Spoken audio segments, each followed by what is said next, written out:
There's no feeling more intense than starting over.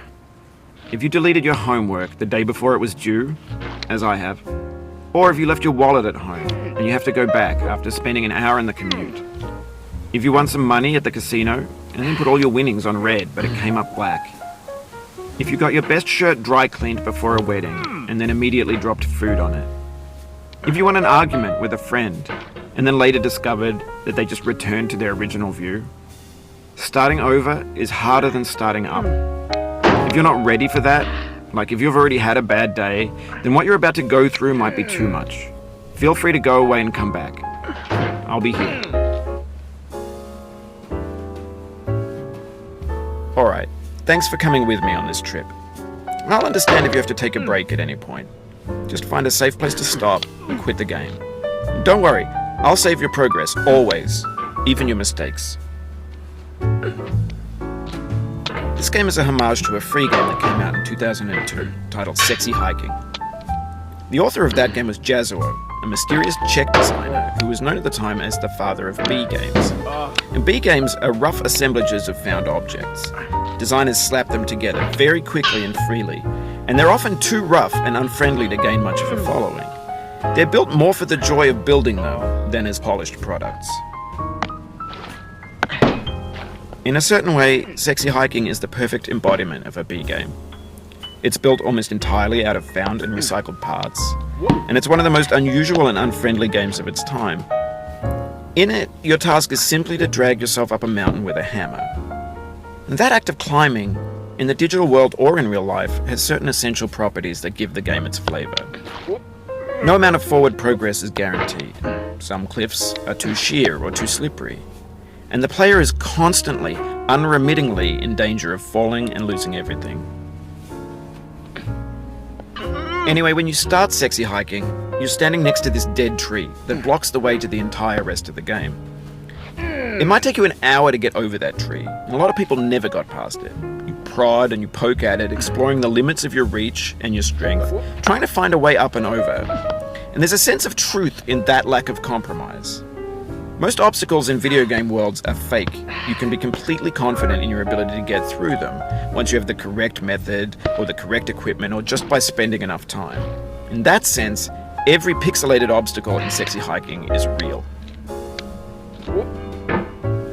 The obstacles in Sexy Hiking are unyielding, and that makes the game uniquely frustrating. But I'm not sure Jazzuo intended to make a frustrating game. The frustration is just essential to the act of climbing, and it's authentic to the process of building a game about climbing. A funny thing happened to me as I was building this mountain. I'd have an idea for a new obstacle, and I'd build it, test it, and it would usually turn out to be unreasonably hard. But I couldn't bring myself to make it easier.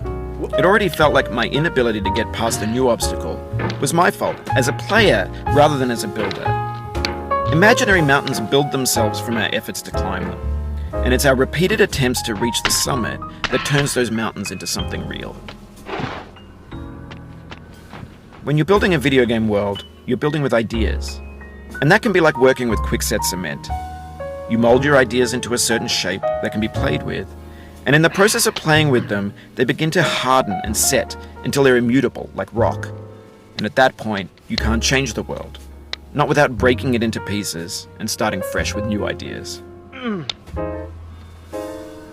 For years now, people have been predicting that games would soon be made out of prefabricated objects, bought in a store and assembled into a world. And for the most part, that hasn't happened, because the objects in the stores are trash. I don't mean they look bad or that they're badly made, although a lot of them are. I mean they're trash in the way that food becomes trash as soon as you put it in the sink. Things are made to be consumed and used in a certain context, and once the moment is gone, they transform into garbage. In the context of technology, those moments pass by in seconds. Over time, we've poured more and more refuse into this vast digital landfill that we call the internet. It now vastly outnumbers and outweighs the things that are fresh and untainted and unused. When everything around us is cultural trash, trash becomes the new medium, the lingua franca of the digital age. And you can build culture out of trash, but only trash culture. B games B movies, B music, B philosophy. Maybe this is what digital culture is. A monstrous mountain of trash, the ash heap of creativity's fountain. A landfill with everything we ever thought of in it. Grand, infinite, and unsorted.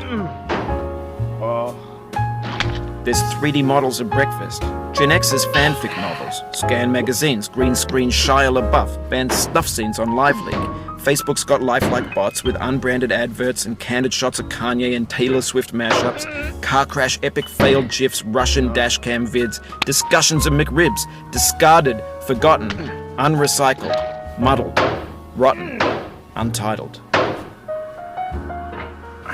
Everything's fresh for about 6 seconds, until some newer thing beckons, and we hit refresh. And there's years of persevering disappearing into the pile, out of style, out of sight. In this context, it's tempting to make friendly content. It's gentle, that lets you churn through it but not earn it. Why make something demanding if it just gets piled up in the landfill, filed in with the bland things? When games were new, they wanted a lot from you. Daunting you, taunting you, resetting and delaying you. Players played stoically. Now everyone's turned off by that. They want to burn through it quickly, a quick fix for the fickle, some tricks for the clicks of the feckless. But that's not you, you're an acrobat. You could swallow a baseball bat. Now I know, most likely you're watching this on YouTube or